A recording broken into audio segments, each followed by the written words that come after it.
Y Dios le cuenta a Noé qué es lo que va a hacer. Después de esto, Dios le explica a Noé cómo va a ser el arca. Y también le explica a Dios quiénes van a entrar en el arca. Que era su esposa, sus hijos, las esposas de sus hijos y los animales. Una pareja de cada animal impuro, 7 parejas de cada animal puro. Luego de eso, si vamos al versículo 22 del mismo capítulo 6, dice de que así lo hizo Noé. Hizo conforme todo lo que Dios le mandó.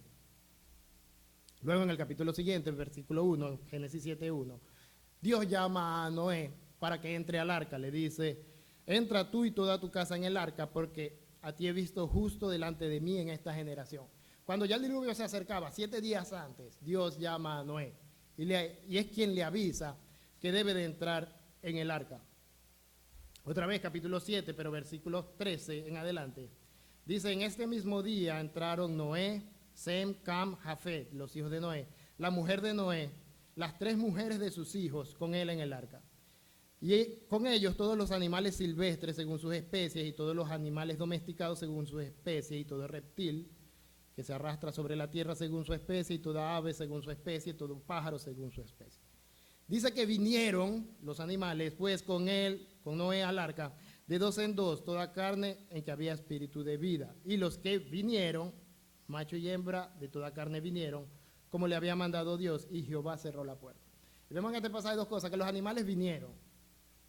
Una de las preguntas que la gente siempre se hace es, ¿cómo hizo Noé para conseguir todos los animales? Los animales vinieron al arca. Y dice que después que entraron, Dios cerró la puerta. El mandato que Dios le había dado a Noé era de que él tenía que entrar, que tomar los animales y meterlos, y tenía que preparar alimento para que esos animales sobrevivieran dentro del arca. Obviamente también tenía que preparar alimento para que su familia sobreviviera dentro del arca. O sea que vemos que el mandato de Noé era construir el arca, meter quienes iban a entrar y tener alimento para ellos. Luego vino el diluvio, subieron las aguas, murieron todos los que estaban en la tierra, excepto los que estaban dentro del arca. Y si vamos al capítulo 8, desde el versículo 15, después del diluvio, cuando bajó el agua, Dios le dice a Noé, sal del arca tú y tu mujer, versículo 15, y tus hijos y las mujeres de tus hijos contigo. Todos los animales que están contigo de toda carne, de aves y bestias y todo reptil que se arrastra sobre la tierra, sacarás contigo y vayan por la tierra, fructifíquense, multiplíquense sobre la tierra. Entonces salió Noé, sus hijos, su mujer, las mujeres de sus hijos, con todos los animales, todo reptil, toda ave que se mueve sobre la tierra, salieron del arca y edificó Noé un altar. Y tomó todo animal limpio y toda ave limpia y ofreció holocausto en el altar. Y percibió Jehová olor grato y dijo Jehová en su corazón, no volveré más a maldecir la tierra por causa del hombre, porque el intento del corazón del hombre es malo desde su juventud. Ni volveré más a destruir a todo ser viviente como he hecho. Mientras la tierra permanezca, no cesarán la sementera, la siega, el frío, el calor, el verano, el invierno, el día y la noche. Vemos entonces que después que Dios le dice otra vez a ellos que salgan, porque Dios le dice que entren al arca, Dios le dice que salgan. Cuando salgan les establece de que, bueno, ya Él no volverá a enviar otro diluvio como ese. Y en el capítulo 9 dice que coloca como señal del pacto, de este nuevo pacto, donde no volverá a haber un diluvio, dice que coloca como señal el arco iris. Más o menos así es la historia de Moisés. Si quieren más detalles, pueden leérsela, versículos 6 al 9. Vamos a ver algunas cosas que yo quiero resaltar hoy. 1, la historia comienza porque la maldad del hombre había llenado el mundo. Desde que Dios había creado a Adán hasta cuando llega la historia de Noé, dice que el mundo estaba lleno de la maldad y la violencia del hombre. Pero no era diferente. Y dice la Biblia que Noé caminaba con Dios. Ahora, Dios escoge a Noé, le da su gracia y le da una tarea, le dio un trabajo. Que Noé lo hizo, como les dije, el trabajo era meter los animales, darles alimentos, y construir el arca en el caso de Noé. Ahora, Dios también hizo mucho en esta historia, porque a veces pensamos, bueno, la historia habla de Noé, de lo que él hizo, de lo que él logró, de tal vez lo admirable que es Noé, pero Dios hace muchas cosas en esta historia. Dios escoge a Noé y Noé llega a ser quien es por la gracia de Dios. Dios es quien destruye la tierra, Dios es quien trae el diluvio, Dios es quien establece los pactos, establece uno con Noé antes que entren al arca, establece uno con toda la humanidad cuando salen. Dios es quien trajo los animales, Dios es quien cierra la puerta del arca, Dios es quien no solamente trajo la lluvia, sino quien la detuvo después, quien le dice a Noé y a su familia que entren, que salgan. Entonces sabemos que la historia, el punto principal en la historia siempre es el Señor. Aunque nos gusta hacer el énfasis siempre en Noé y en lo maravilloso que fue, el punto de la historia, el centro de la historia siempre es el Señor. ¿Cómo podemos nosotros agarrar esta historia de Noé y aplicarla en el día de hoy? La Biblia lo hace. Ustedes lo han visto, la historia de Noé aparece como ejemplo varias veces en el Nuevo Testamento. Si vamos a Mateo 24, del 37 al 39, Mateo 24, 37 decía Jesús, mas como en los días de Noé, así será la venida del Hijo del Hombre. Porque como en los días antes del diluvio estaban comiendo y bebiendo, casándose y dándose en casamiento, hasta el día en que Noé entró en el arca, y no entendieron hasta que vino el diluvio y se los llevó a todos, así será también la venida del Hijo del Hombre. Decía ahí Jesús de que esta espera que tenemos nosotros de que Jesús se vuelva a manifestar es como la espera que tenía la gente antes del diluvio. ¿Cómo esperaba la gente el diluvio? Bueno, dice, seguían comiendo, bebiendo, casándose y dándose en casamiento. Y obviamente lo que se refiere es que la gente lleva su vida normal, como el día de hoy. La gente lleva su vida normal, como si no estuvieran esperando a Jesús. Y sin embargo, va a venir ese día donde, el ejemplo dice, vino el diluvio y se los llevó a todos. Así mismo va a venir el día donde llegará Jesús y reinará y separará a los buenos y a los malos. El mundo sigue estando como antes de los días de Noé, sigue estando lleno de violencia, porque después que la humanidad volvió a llenar el mundo a través de Noé y su descendencia, el mundo se volvió a llenar de maldad y violencia como los vemos hoy. Y asimismo, como en los días de Noé, hay un arca el día de hoy. Si los invito ahí a la primera carta de Pedro, capítulo 3, versículo 20. Pedro hace una comparación del arca con lo que nosotros tenemos hoy en día. Dice, los que en otro tiempo desobedecieron, cuando una vez esperaba la paciencia de Dios en los días de Noé, mientras se preparaba el arca, en la cual pocas personas, es decir, 8, fueron salvadas por agua.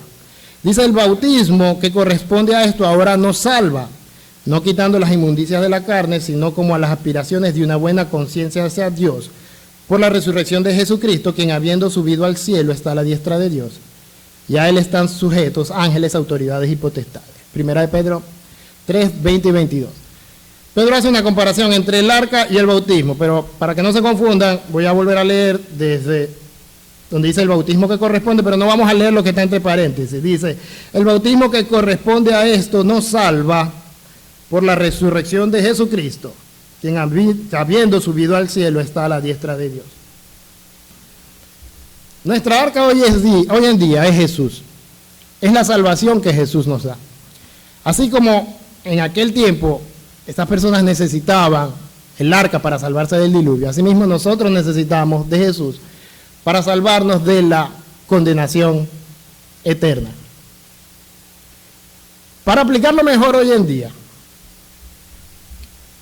me gustaría que hiciéramos un ejercicio. Vamos a ver los personajes que están en esta historia. Y vamos a analizar cada personaje como si estuviera hoy en día aquí, como si fuera uno de nosotros. El primer personaje serían esos hombres que vivían su vida como si nada fuera a pasar. Y yo lo titulé aquí. Primer personaje, usted no cree que necesita la salvación de Cristo. Hoy en día la historia de Noé es una historia para niños. Si nosotros agarramos en esa pared y pintamos el arca, los animales y el arco iris, y llega un visitante, va a decir, este es el salón de los niños. Porque pensamos que la historia, este mundo en el que vivimos piensa que la historia de Noé no sucedió, que es una historia falsa, que sirve para entretener a los niños, para que los niños, no sé, aprendan de animales o de arco iris, pero que no tiene nada que ver con nosotros. Este mundo también piensa que el hecho de que Jesús va a volver a venir es falso. y de que Él va a reinar sobre todas las naciones es falso, y que los hombres van a ser juzgados y unos van a ir al cielo y otros van a ir a la condenación, que todo eso es falso. Y de hecho las dos historias, los dos mensajes se relacionan, porque si nosotros logramos creer que de verdad Dios destruyó una vez a toda la humanidad a través de un diluvio, entonces no es tan difícil de creer que Dios lo vaya a volver a hacer cuando venga Jesús.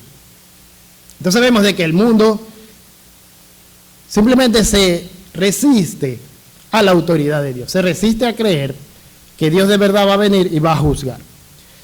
Cada vez que hacen un comentario de por qué la historia de Noé no puede ser científicamente posible o la creación no es científicamente posible, siempre cuando ustedes ven esos argumentos no se trata de ciencia.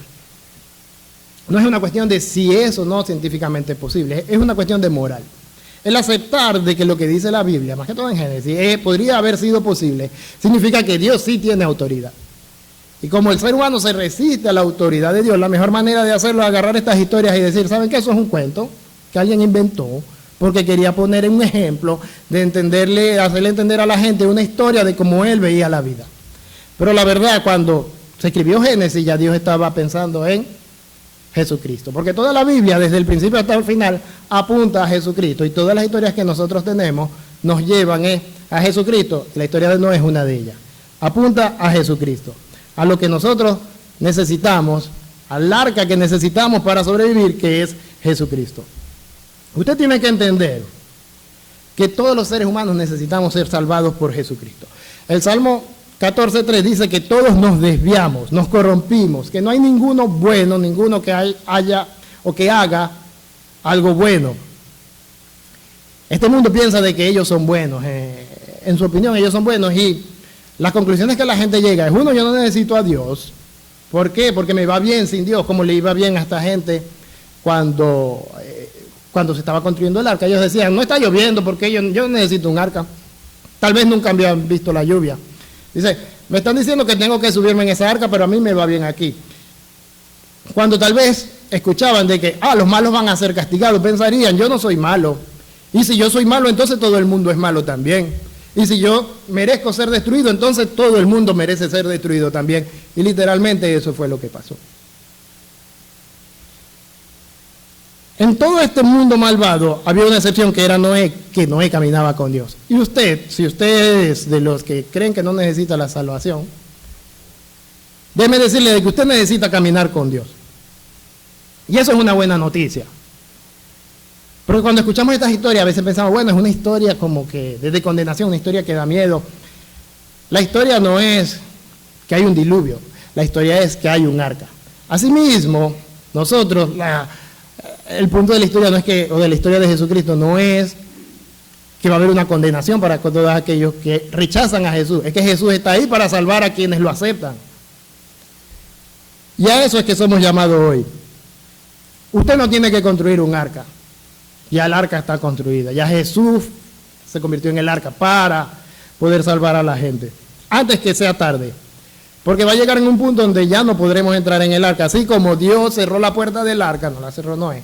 Asimismo, la salvación de Jesús va a llegar un momento que va a ser cerrada. Y Jesús lo decía en Mateo 7, del versículo 21. En adelante, Mateo 7, 21, dice a Jesús, no todo el que me dice Señor, Señor entrará en el reino de los cielos, sino el que hace la voluntad de mi Padre que está en los cielos. Muchos me dirán en aquel día, Señor, Señor, ¿no profetizamos en tu nombre? Y en tu nombre echamos fuera demonios, y en tu nombre hicimos muchos milagros. Entonces les declaré, nunca os conocí, apartados de mí, hacedores de maldad. Le dijeron al Señor, en tu nombre echamos milagros, hicimos milagros, echamos fuera demonios. ¿Tú nos conoces? Y Jesús le dice, no, yo no los conozco. Y dice, fuera de aquí, no, nunca os conocí, apartados de mí, hacedores de maldad. Porque Dios iba a hacer esa diferencia entre unos y otros que Él ha escogido. Dios va a separar quienes se apegan a su gracia de quienes se aferran a sus obras. Los que se apegan a su gracia son los que se declaran a sí mismos culpables. Porque no podemos decir, bueno, yo quiero la misericordia de Dios, pero yo soy inocente. Digamos a la misericordia de Dios porque sabemos que somos culpables. Entonces nosotros en el primer día del juicio, cuando conocimos al Señor, nosotros dijimos, somos culpables. Y como somos culpables, no seremos castigados. ¿Por qué no seremos castigados? porque Cristo pagó nuestro castigo. Ahora, aquellos que dicen que son inocentes, ellos iban a un juicio. En ese juicio ellos tienen que demostrarle a Dios que nunca violaron la ley. Obviamente en ese juicio Dios les va a demostrar a ellos que sí lo hicieron. No solamente los seres humanos violan la ley de Dios, también violan la ley que ellos mismos han inventado. Porque ¿quién puede decir que nunca ha violado la ley? ¿Quién puede justificarse delante del Señor y decir que nunca ha pecado? Siguiente personaje. Usted es familia de Noé. Usted sabe que el diluvio viene. Usted no duda de que la salvación está en entrar en el arca, pero usted no camina con Dios. Al menos no todavía. Usted es afortunado de conocer a Noé y usted se beneficia de la relación que Noé tiene con Dios. Tal vez Noé sea su papá o su mamá, su esposo o su esposa, su hijo o su hija, porque aunque raro los he visto de que a veces son los hijos quienes llevan a los padres. A veces tal vez Noé puede ser un amigo, pero no es esa persona que lo está empujando a usted hacia la salvación, que lo recuerda en todo momento a usted que Dios lo está llamando, que Dios le preparó un lugar. No es esa persona que le cuenta a usted las historias del poder de Dios en su vida y de su gran amor, pero usted todavía no ve ese poder y usted todavía no siente ese amor. Usted necesita caminar con Dios. ¿Cómo podemos hacer para caminar con Dios? Bueno, lo primero es conocer directamente a Dios, en persona, en lo íntimo. ¿Saben? La función del predicador cuando está acá nunca es enseñarle a ustedes todo lo que a ustedes les hace falta. Esa es la función de Dios. Dios es quien tiene que enseñarle a ustedes todo lo que ustedes necesitan.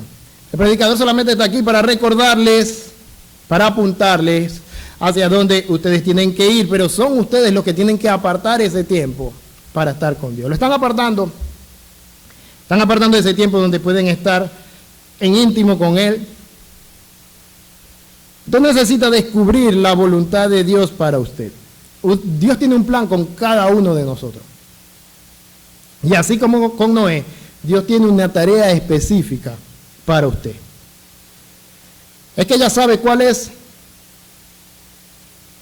¿O cree que a Dios se le olvidó y a usted no le dio tarea?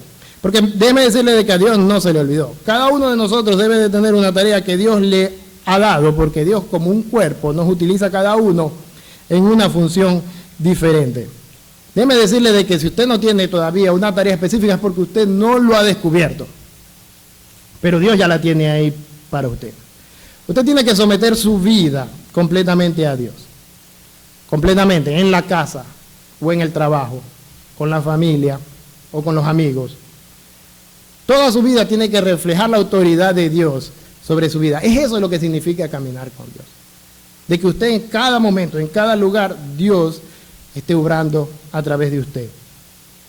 Podemos ponerlo concreto. Usted necesita oración, necesita estudio de la Biblia, necesita servir a otros, pero sobre todo usted necesita obedecer a Dios. Usted necesita ser un Noé y no un familiar de Noé.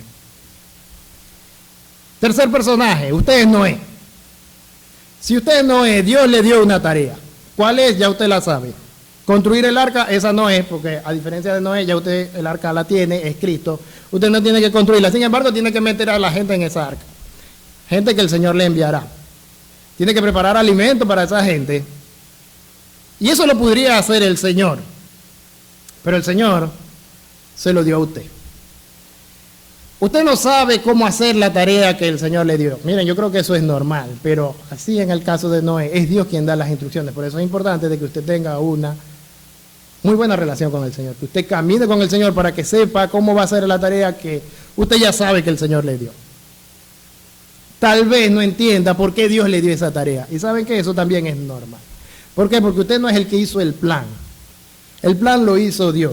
Y Dios cuando hizo el plan le dio a usted algo para hacer y Él se quedó con algo para hacer. Y no está en usted entender por qué Dios lo hizo de esa manera y no de otra. Está en usted sencillamente obedecer a construir lo que Dios le ha dado para construir.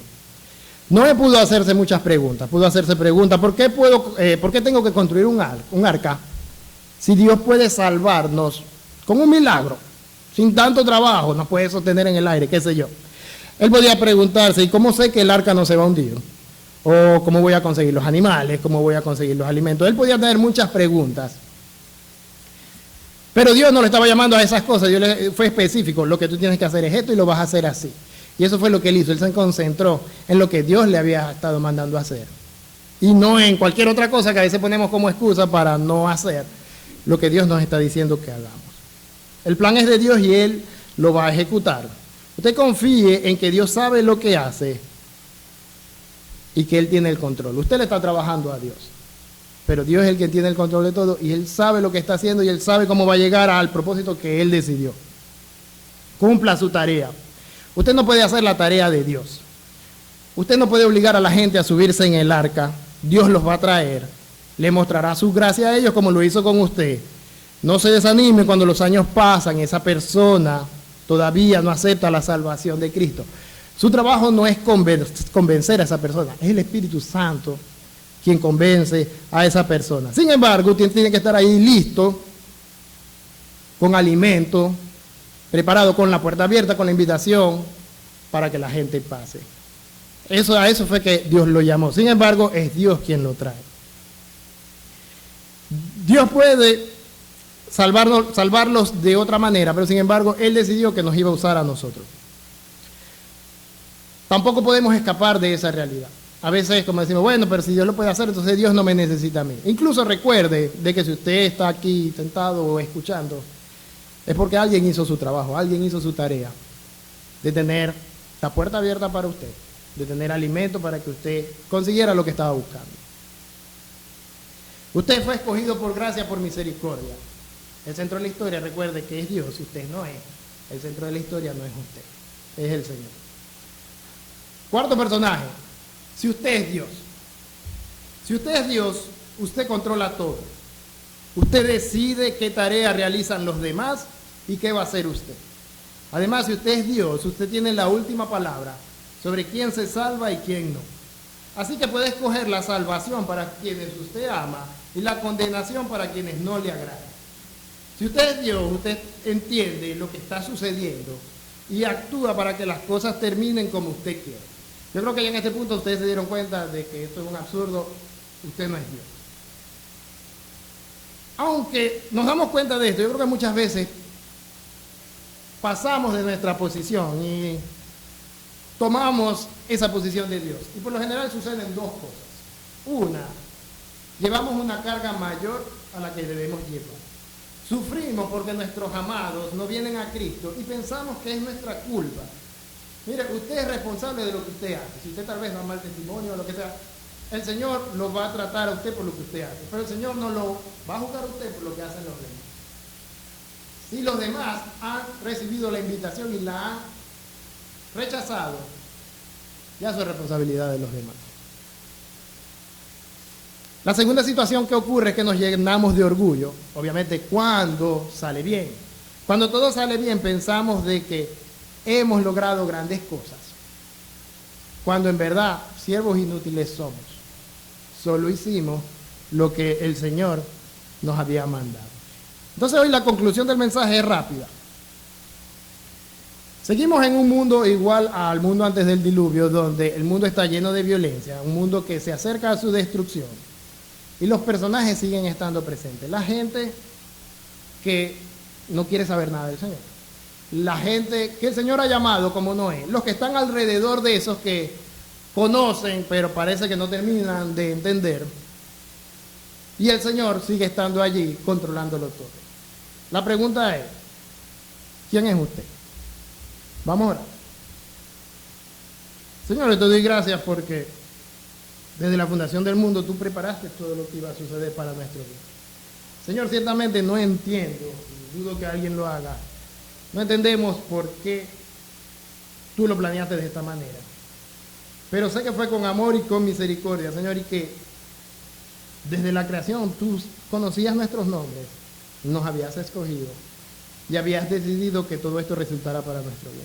Te pido de que así mismo sea, Señor, en la vida de tanta gente que todavía no te conoce, que por una u otra razón siguen de espaldas a ti, tal vez porque no te han escuchado, tal vez porque, aunque escucharon, no quisieron creer.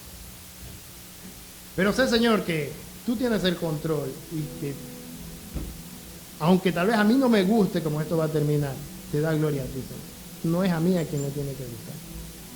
Eres tú, Señor, ejerciendo tu increíble soberanía, y a eso nos sometemos y te damos gracias, Señor, porque con nosotros has sido misericordioso. Quisiera yo que tu misericordia se extendiera a todo el mundo, Señor, pero es tuya. Tú decides cómo usarla. Gracias, Señor, porque con nosotros has sido. Permite que nosotros podamos mostrar esa bondad también a quienes están a nuestro alrededor. Gracias, Señor. Amén.